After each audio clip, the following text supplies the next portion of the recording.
Magandang hapon mga kabay. So ito yung pang-apat ko na repair, 39653. Ang model nito mga kabay, ganun pa rin, DWE 8200PL. So iba naman po yung papalitan dito. Ayan. Gear, tsaka pinion, at syempre yung kanyang armature. Ayan. So ito mga kabay, pag may papalitan na pinion, kailangan nyo po talagang i-press. Ayan, hindi siya advisable na pukpukin. Ayan. At baka masira. So ayan mga kabay, pag binili nyo pala yung armature, meron na po siyang bearing sa likuran lang po. Sa harap, tatanggalin natin yung luma, yan ang ikakabit natin dito. So ang likod pala nito mga kabay, bearing 607, sa harap 608. Ayan. So ikakabit po natin dito. So tara mga kabay, samahan nyo po ako kakabit natin. So ayan mga kabay, nakalas ko na yung screw. So pwede na po nating hugutin ito. Pero bago yan, syempre kailangan nyo munang tanggalin yung, sana ba yung long nose ko, kanyang carbon brass. Ayan. So ganun ulit mga kabay. Ayan. Kakalawitin natin yung kanyang carbon. Siyempre kakalasin natin. Ayan. Tapos sa kabila ganun din, para mahugot nyo po itong armature. Ayan. So magpapalit din naman tayo nito. Ayan. Pero syempre unahin natin ito. Unahin natin yung kanyang gear dahil ipipress pa po natin ito.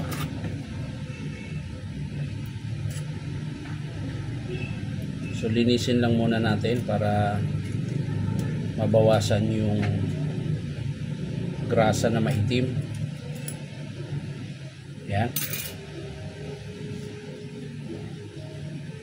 So sa pagtanggal nito mga kabay, ayan, unahin nyo po ng tanggal yung kanyang lock. Ayan, yung circlip. Ayan, may circlip po yan, dalawa. Gamit kayo ng circlip remover. Ayan. So kakalasin ko muna yan mga kabay. So ito po mga kabay, ayan. Kakalasin muna natin yung circlip. Unat mo lang siya. Ayan. Tigas ah. Sumabit po kasi. Ayan. So kalas na po siya. So ang sunod niyan mga kabay, ipipress po natin ito. Yan. So kung meron naman kayong pangkalang, depende sa inyo, katulad nung ginagawa ko, kung may bakal, kung kayang pukpukin. Pero kung paulit-ulit mga kabay, baka ma-deform lang po yung kanyang spindle. So pinakamaganda talaga, ipipress. Yan. So ipipress ko muna ito mga kabay.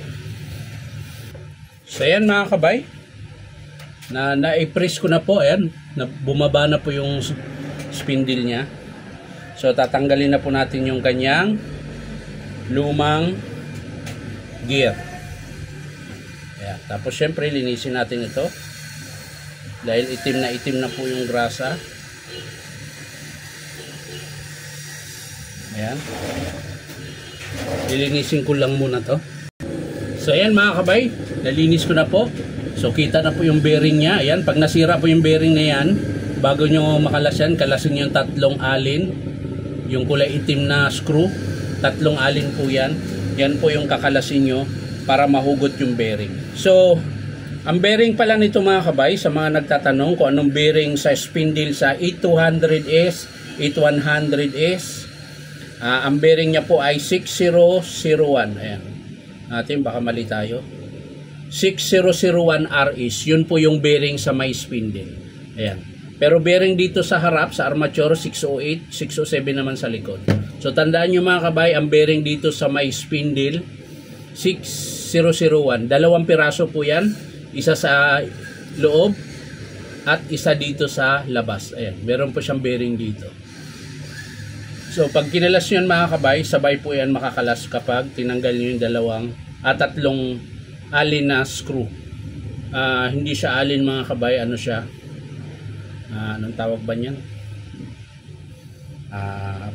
Bulaklak. Ayan. Ganito po yung dulo. Ayan. Hindi po siya alin.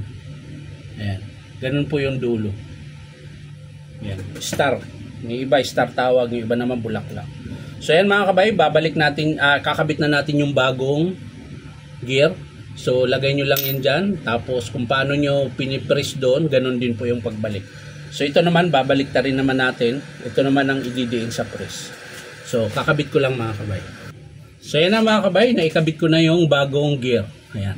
So ang kulang yan mga kabay, yung kanyang circlip. So lalagay natin, ayan, gamit lang kayo ng pasara po siya, pabuka. Ayan. Pabuka.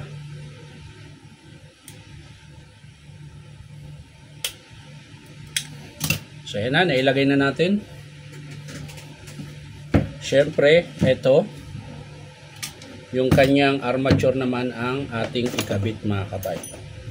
Ayun, vice grip. Gamit yan ng vice grip, ganun din ulit. Tamang-tama lang na higpit. Sa bagay ito mga kabay, sira ito. Kaya kahit ipitin nyo yan, okay lang. Pero mamaya, pag kabit natin ito, ay ingatan natin syempre dahil bago po yung armature niya.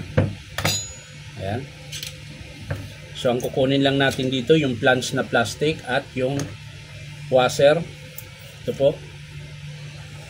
Maliit na washer, manipis. Dito po yan sa armature. Mauna yan bago yung bearing. So yung bearing 608, yun pa rin ang gamitin natin. Ayan, dahil buo naman po yung kanyang bearing. Hindi ko siya pinalitan. Ayan. So mauna muna yung baffle, lagay nyo. Una yung washer, baffle, tapos yung kanyang bearing na 608. Ayan, medyo matigas dahil bago. Tapos yung bagong pinion. Ayan, tapos syempre yung kanyang nut. Ayan. Tapos ito naman ang iipitin natin sa vice grip. Ayan. So tulad ng dati mga kabay, huwag siyang masyadong mahigpit dahil baka maano yung katawan ng armature. Ayan. So ayos na mga kabay. Naikabit na natin. So linisin ko muna ito.